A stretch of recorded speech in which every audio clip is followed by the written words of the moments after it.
Hi friends, అందరూ ఎలా ఉన్నారు? బాగున్నారా? అందరూ బాగున్నారు అనుకుంటున్నాను. మరి ఈరోజు దేవుని వాగ్దానంతో నేను మీ ముందుకు వచ్చాను. మరి ఈరోజు దేవుని వాగ్దానము యెషయా గ్రంథము 49వ అధ్యాయము 25వ వచనము. నీతో యుద్ధము చేయి వారితో నేనే యుద్ధం చేసేదును. మరి ఫ్రెండ్స్, ఈరోజు దేవుని వాగ్దానము. మరి ఈరోజు దేవుని వాగ్దానం ద్వారా దేవుడు ఏం సెలవిస్తున్నాడంటే, మరి నీతో యుద్ధం చేసే వారితో నేనే యుద్ధం చేస్తాను అని దేవుడు సెలవిస్తున్నాడు అనమాట. మరి వీళ్ళు ఎవరైనా భయపడుతున్నట్లయితే భయపడవాకండి, దేవుడు యుద్ధం చేస్తాను అని చెబుతున్నాడు. అన్ని విషయాలు సాయం చేస్తానని చెబుతున్నాడు. మనతో యుద్ధం చేసేది మనం మనుషులను అనుకుంటాం. మనుషులు మనతో యుద్ధం చేస్తున్నారు అనుకుంటాం.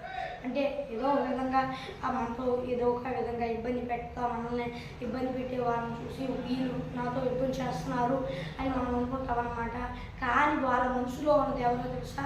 సాతానుడు అనమాట. అందుకనే ఇట్లా జరిగింది అనమాట. ఆ సాతానుడితో దేవుడు యుద్ధం చేసి కృప చూపిస్తాను మీకని ఈరోజు దేవుని వాగ్దానం ద్వారా ఆ దేవుడు సెలవిస్తున్నాడు అనమాట. మీరు ఎవరైనా భయపడుతున్నట్లయితే భయపడవాకండి. మీ పక్షాన దేవుడే సాతానుడితో యుద్ధం చేసి మిమ్మల్ని ఇబ్బంది పెట్టే వారు ఇబ్బంది పెట్టకుండా దేవుడే సహాయం చేస్తాడనమాట.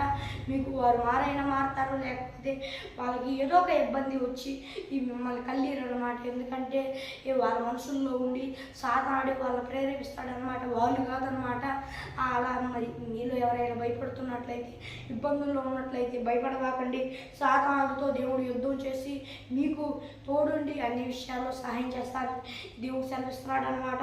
అయితే సర్లే, దేవుడు యుద్ధం చేస్తా అన్నాడు నా పక్షాన అని చెప్పి ఎట్లా పెడితే అలా ఉండకూడదు అనమాట. దేవునికి ఇష్టానుసారంగా బ్రతుకుతూ ఆయన ప్రార్థనలో, ఆయన బైబిల్ ధ్యానంలో ఉంటే ఆయన ఖచ్చితంగా మీ పక్షాన్ని యుద్ధం చేసి కార్యాన్ని జరిగిస్తాడనమాట. ప్రార్థన చేయండి అయితే, ఎందుకంటే ప్రార్థన చేయకుండా మనం దేవుడు యుద్ధం చేస్తాడులే అని మనం అనుకుంటే కుదరదు అనమాట. మనం ప్రార్థన చేసినట్లయితే ఆయన కృప చూపిస్తాడనమాట. మన ప్రార్థన కూడా మనం చేయాలి.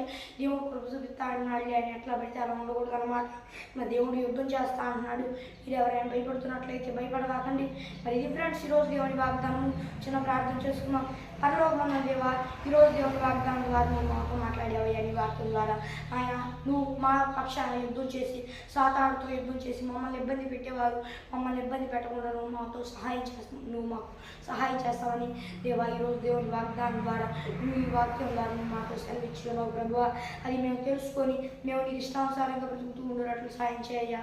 నువ్వు యుద్ధం చేస్తావులే అని చెప్పి మేము ప్రార్థన చేయకుండా ఎట్లా పెడితే అలా ఉండకుండా మేము నీకు ప్రార్థన చేస్తూ నీకు ఇష్టానుసారంగా బ్రతుకుతూ ఉండేటట్లు నీవు సహాయం చేయ్యా.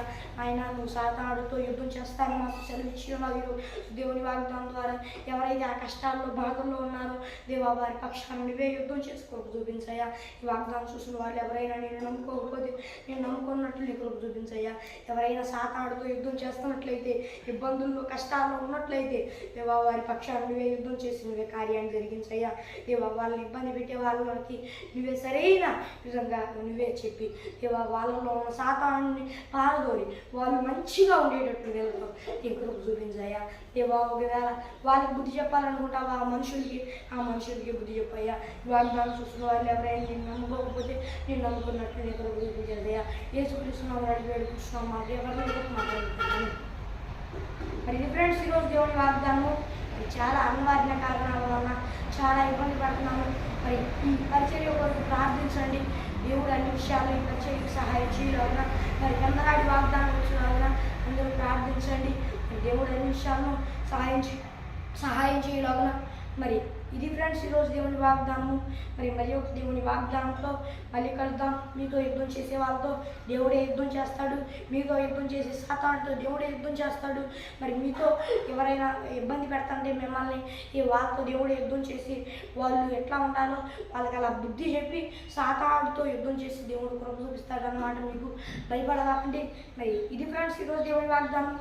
మరి ఒక దేవుని వాగ్దానంతో మళ్ళీ కలుద్దాం. అంతవరకు దేవుని కృప ఆశీస్సులు మనం జరిగి నడిపించుకున్నాను. ఆమేన్. Praise lord.